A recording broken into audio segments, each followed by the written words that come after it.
Islam semuanya. Hari ini kembali lagi di podcast kita bareng aku Riza dan aku Rida, yang dimana insya Allah hari ini kita akan membahas satu topik yang bisa jadi topik ini sangat relevan untuk kita, apalagi generasi muda. Apa tuh? Topik yang bisa jadi Kak, topik ini tuh orang udah terlanjur terjun ke dalamnya, udah larut ke dalamnya, tapi dia nggak sadar kalau mereka terikut dengan arus itu, yaitu tentang fear of missing out, yaitu FOMO ya. Betul Kak. Dan kayaknya tanpa sadar pun kita sering banget ya terjerat sama rasa FOMO ini. Yeah. Aku sih ngerasain. Kalau Kak Rida gimana? Sama kayaknya. Bukan gini, rasa nggak rasa, mau nggak mau kita akan terikut.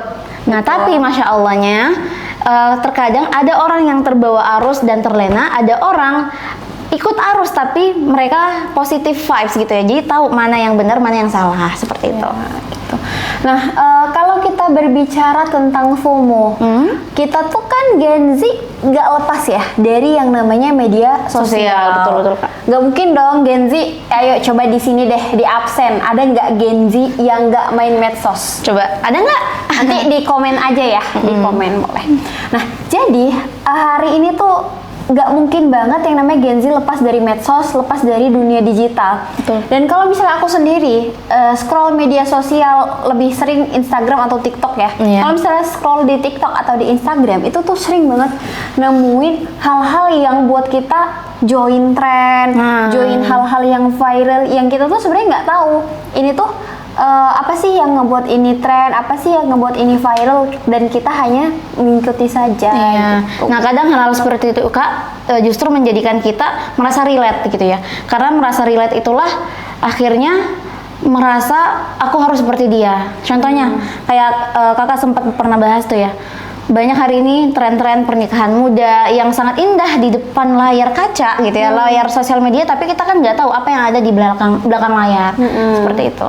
Betul. Dan ini tuh sering kita temui ya. Kita sering temui yang kita lihat di media sosialnya seperti ini, ternyata tidak seindah itu. Apalagi kalau misalnya drama Korea tuh. Makanya kan sering ada yang bilang cinta itu tidak seindah drama Korea. Masya Allah. Nah, ngomongin tentang FOMO Kak, bahkan saya bisa melihat hal positif lain. Ternyata dengan kemudahan digitalisasi hari ini, kemudian FOMO yang berseliweran di sosial media kita bisa justru mengarahkan semua itu ke ranah positif gitu ya. Berarti ada peluang ya? Ada peluang besar banget loh Kak. Jadi kita bisa memasukkan gimana caranya dakwah digital di media sosial itu bisa lebih digencarkan dalam membahas tentang umat dan juga kaum muslimin. Masya Allah. Seperti itu. Jadi peluang adanya era digital yang hari ini semakin berkembang, justru kita bisa optimalkan di dakwah. Betul. Dengan inovasi tadi ya? Nah, betul, inovasi dakwah. Jadi gini, kalau kita lihat potret Gen Z yang katanya suka FOMO, terus itu negatif, kita bisa alihkan gimana FOMO itu yang biasanya dunia dan mereka terlena bisa menuju akhirat gitu ya. Dan dari ini semua aku kepikiran gitu ya, Allah telah mention dalam Quran surah Hadid ya, Al-Hadid ayat 20. A'udzubillahi minasyaitonirrajim. Bismillahirrahmanirrahim. Innamal hayatud dunya la'ibu wa lahu wa zinatun ila akhir. Jadi Allah mention bahwa kehidupan dunia itu adalah tempatnya permainan dan juga senda gurau. Jadi Allah sendiri udah mention kalau andaikan kita nggak tahu tujuan hidup kita, maka kita akan masuk dan terjun dalam dunia itu mengikuti alur permainannya. Pertanyaannya, kita mau menjadi pemain yang terlena atau menjadi pemain untuk membawa perubahan? Gitu sih Kak maksud aku. Allah. Dan kalau misalnya kita tinjau nih, FOMO dari sisi psikologis ternyata ada nih kaitannya. Ada. Jadi dari sisi psikologis sendiri, FOMO itu dikarenakan orang yang sering membandingkan hidupnya dengan hidup orang lain. Jadi misalnya gini, dengan kebanjiran informasi yang saat ini terjadi gitu ya, banyak kita lihat misalnya sebetulnya bukan hanya para aktris atau aktor saja gitu ya, tapi orang-orang juga banyak melakukan, misal sering mengupload tentang liburan ke luar negeri, terus highlight Instagramnya tuh misal Korea, Jepang dan lain sebagainya gitu ya.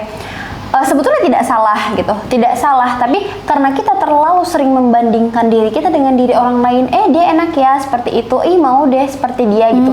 Tapi ketika itu terlalu sering kita lakukan dan itu lebih sering kita kita rasakan ke hal-hal yang negatif, akhirnya kita menjadi orang yang FOMO itu tadi gitu. Nah, dan I think kita capek nggak sih kalau gini, standarnya adalah kehidupan dan kebahagiaan orang lain. Jadi kalau kan kita hanya mau menjalankan ke dunia ini karena standar dan tuntutan orang lain, maka kita akan capek karena kita nggak akan bisa sama dengan orang lain. Dan nggak bakal selesai. Gitu. Makanya kalau Allah sendiri mention dunia ini adalah tempatnya permainan, maka gimana kita itu bisa menjadi orang-orang nggak ikut arus, nggak main-main, tapi gimana membawa perubahan, Kak. Nah, tadi kaitannya dengan inovasi digital, justru ranah-ranah di media sosial ini membuka peluang yang sangat besar buat kita semua untuk memanfaatkan digitalisasi dalam konten-konten kebaikan.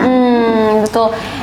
Dan aku rasa ya, dakwah itu walaupun penyampaiannya tetap dengan ide yang sama gitu ya, tapi tetap kita pengemasannya bisa dengan hal-hal yang berbeda. Lebih apalagi mudah ya. Di era digital saat ini. Bisa contohnya kayak podcast, terus juga pembuatan konten-konten digital lainnya yang kita bisa berinovasi dengan adanya perkembangan zaman. Nah, betul, Kak. Aku setuju. Soalnya coba hari ini kalau kita lihat konten-konten media sosial, banyak banget loh Gen Z itu yang udah terjun untuk speak up dan juga inovasi dakwah digitalnya itu keren banget.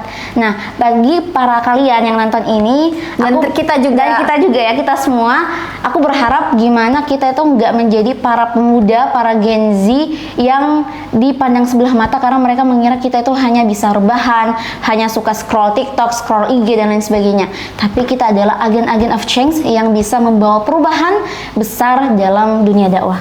Amin. Jadi dakwah itu bukan untuk hal-hal yang serius, maksudnya gini, dakwah itu kita tetap sampaikan dengan tujuan dakwah itu apa adanya, terus amar ma'ruf nahi mungkar, tapi bukan selalu dakwah itu bisa kita sampaikan di forum-forum saja. Tapi kita bisa sampaikan juga sesuai dengan mad'unya kita, sesuai dengan objek dakwahnya kita. Misal kayak kita Gen Z, berarti kita dakwahnya kemana nih, targetnya siapa, maka apa sih yang disukai atau yang disenangi sama mereka, yang coba untuk kita formulasikan tanpa menghilangkan esensi dari dakwah itu sendiri. Masya Allah, luar biasa ya, Kak. Ya, harapannya podcast ini nggak berhenti pada teman-teman yang nonton. Semoga pembahasan tentang FOMO yang dilihat orang hari ini negatif, kita bisa arahkan FOMO itu ke ranah-ranah positif dan juga ranah-ranah kebaikan. Gimana, Kak?